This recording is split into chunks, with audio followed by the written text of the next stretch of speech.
In 1995, a guy stole 2 banks in Pittsburgh during the middle of the day. He wasn't hiding his identity with a mask or a disguise. The security cameras he passed on his way out of each bank found him with a grin on his face. The cops located the thief and apprehended him later that night. Interestingly enough, the thief murmured something incoherent as he was detained. "I did, however, sport the juice." The bank robber apparently believed that if he smeared lemon juice on his face, he would be less likely to be recognized. Make him undetectable by the bank's surveillance equipment. He wasn't simply guessing, he actually believed that. His reasoning was, lemon juice should make invisible ink more effective due to its chemical qualities. Him undetectable by the bank's surveillance equipment. Insanely naive thinking. This is laughable.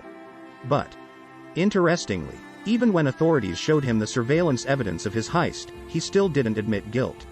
He was taken aback by the outcome and suspicious of the authenticity of the tape. The police determined that the individual was neither psychotic or high, but rather extremely ill-informed. Mistaken. 2 social psychologists, Dunning-Kruger, were inspired to research human behavior after witnessing the comical theft. Such phenomena in greater detail. What particularly piqued their curiosity was the robber's air of self-assurance. Because of this, he concluded that a simple solution of lemon juice would be sufficient to cover the eyes of the surveillance cameras. 2.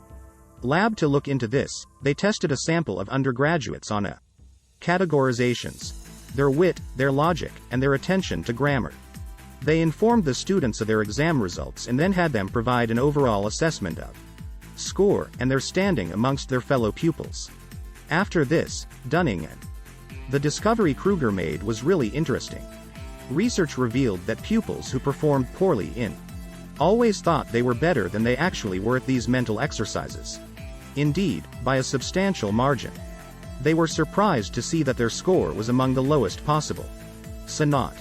Certain kids were not only less capable or knowledgeable in those areas, but they were also blatantly inept. Didn't realize how terrible they actually were at them. Top-performing students typically improved self-assessments of their talents, but erred in a different way. In a surprising twist, the students who ultimately did best in the course were the ones who least believed in their own abilities. They knew they were above-average test takers, but the test was too simple for them to realize it. Assuming everyone else had it easy, they didn't bother. They were blissfully unaware that their abilities placed them in the top 1%. This trend is now called the Dunning-Kruger effect. People with inferior abilities generally lack them. Required admitting a lack of skill or expertise.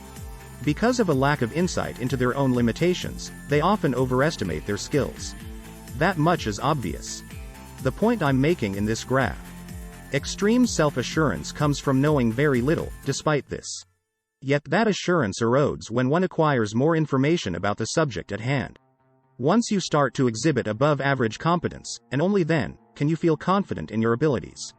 A particular subject picks back up where it left off.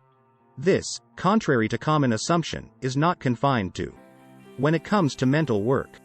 It appears that the more particular the talent we choose, the less knowledgeable a person is in any one area. More one's confidence in one's own abilities, the greater the likelihood that one may overestimate one's expertise or knowledge in a certain task. The Dunning-Kruger effect is clearly seen on American Idol and other similar talent contests.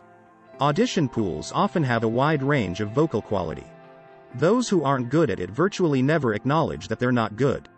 That's why it hurts so much when they don't receive what they want. In all candor, we are unable to give fair assessments of our own abilities. Actually, the vast majority of people think of themselves as above average. A whopping 88% of drivers believe they are superior to the general public, and this includes senior citizens. Say they are among the top drivers out there. Interesting, therefore, that 94% of academics conceive of themselves as superior to their coworkers. Self-evaluation is based on superior to others, to the point that it defies logic and mathematics. If so, why? If having less skills gives you more faith in your own talents, why is that? Intent on lending a hand. You can imagine the process involved. Mike, this is me. To put it simply, he takes pictures for fun. And this little square here is a representation of his photographic knowledge. And this is the size of his head? Fields are, and how much more there is to learn about them. In this line of thinking, he must be among the very best photographers in the world. If, however, he happens to cross up with a seasoned photographer who has been working in the field for the past 7 years. But there is plenty for him to study. When it comes to photography, this person is well versed. In addition, he is aware of the vast expanse of the area and the sheer volume of information available on the subject. Because, as a photographer with more expertise in the field, he recognizes the existence of this ambiguity. To the contrary, Mike does not. Mike's self-assurance in his skills is understandable now. When asked how much he doesn't know, he can't even begin to answer. He doesn't realize how much more there is to learn about the area because he simply has a superficial understanding. More detailed than that. And because he has no idea that he doesn't know anything about photography, he is confident in his own abilities. Meanwhile, specialists often are self-aware concerning their level of expertise. However, they frequently make another error, assuming that others possess the same level of expertise as themselves. As well, mostly due to the assurance shown by other people. The photographer here understands that his level of knowledge is limited to roughly 70%. Yet if he were to cross paths with someone like Mike, he would drastically lower his own expectations of ability.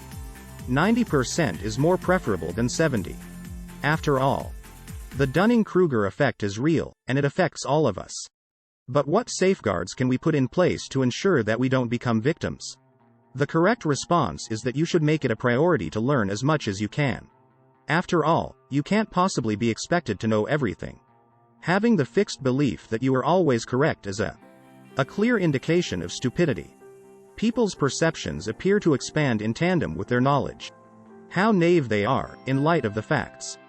That is to say, the more information individuals have about a subject, the just how complex, uncharted, and vast it is, and just how much they don't know. Not recognize or recognize as of yet.